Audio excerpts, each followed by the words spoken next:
Hello, ಎಲ್ಲರಿಗೂ ನಮಸ್ಕಾರ. Welcome back to my YouTube channel. So ಇವತ್ತು ನಾನು ಹೇರ್ ಫಾಲ್ ಬಗ್ಗೆ ಒಂದು ಈಸಿ ಮನೆಮದ್ದು ಹೇಳ್ಕೊಡ್ತೀನಿ. ಸೊ ಇದನ್ನು ನಾವು ಅಲೋಪೇಶಿಯಾ ಏರಿಯೇಟಾ ಏನಾದರೂ ಆ ಥರ ಇದ್ದರೆ ಅದಕ್ಕೆ ಯೂಸ್ ಮಾಡ್ಬೋದು.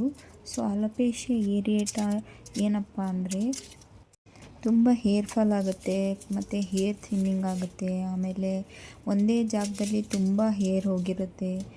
ಸೊ ನನಗೂ ಆ ಥರ ಆಗಿತ್ತು. ಸೊ ನಾನು ಮಿನಾಕ್ಸಿಡಿಲ್ ಯೂಸ್ ಮಾಡಿದ್ದೆ. ಅದಾದಮೇಲೆ ಮತ್ತೆ ಅದನ್ನು ಸ್ಟಾಪ್ ಮಾಡಿದ್ಮೇಲೆ ತುಂಬ ಕಂಟಿನ್ಯೂಸ್ ಆಗಿ ಹೇರ್ ಫಾಲ್ ಆಗ್ತಿತ್ತು.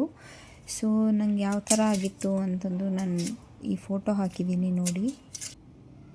ಸೊ ನಂಗೆ ಈ ಥರ ಆಗಿತ್ತು. ಇದನ್ನು ಇದು ಒಬ್ಬೊಬ್ಬರಿಗೆ ಐಬ್ರೋಸಲ್ಲಿ ಆಗುತ್ತೆ, ಮತ್ತು ಗಂಡಸರಿಗೆ ಹೇರ್ ಫಾಲ್ ಆಗುತ್ತೆ, ಆಮೇಲೆ ಬಿಯರ್ಡಲ್ಲಿ ಆಗುತ್ತೆ. ಸೊ ಆ ಥರ ಆಗುತ್ತೆ. ಸೊ ನನಗೂ ಈ ಥರ ಆಗಿತ್ತು. ನಾನು 6 to 7 ಹಾಸ್ಪಿಟಲೆಲ್ಲ ತೋರಿಸಿದೆ, ಬಟ್ ಎಲ್ಲೂ ಸರಿಗೆ ಟ್ರೀಟ್ಮೆಂಟ್ ಸಿಕ್ಕಿಲ್ಲ. ಹೇರ್ ಫಾಲ್ ಏನು ಸ್ಟಾಪ್ ಆಗಲಿಲ್ಲ. ಸೊ ನಾನು ಒಂದು ಸಲ ಈ ಥರ ಈರುಳ್ಳಿನ ನೋಡೋಣ, ಟ್ರೈ ಮಾಡೋಣ. ಅಂದರೆ ಈರುಳ್ಳಿಯಲ್ಲೆಲ್ಲ ಸಲ್ಫೇಟ್ ಎಲ್ಲ ಅಂಶ ಇರುತ್ತಲ್ವ. ಸೊ ಇದು ಕಂಟ್ರೋಲ್ ಮಾಡುತ್ತೆ ಹೇರ್ ಫಾಲ್ ಮಾಡೋಕ್ಕೆ. ಸೊ ಒಂದು ಸಲ ಯೂಸ್ ಮಾಡಿ ನೋಡಿದೆ.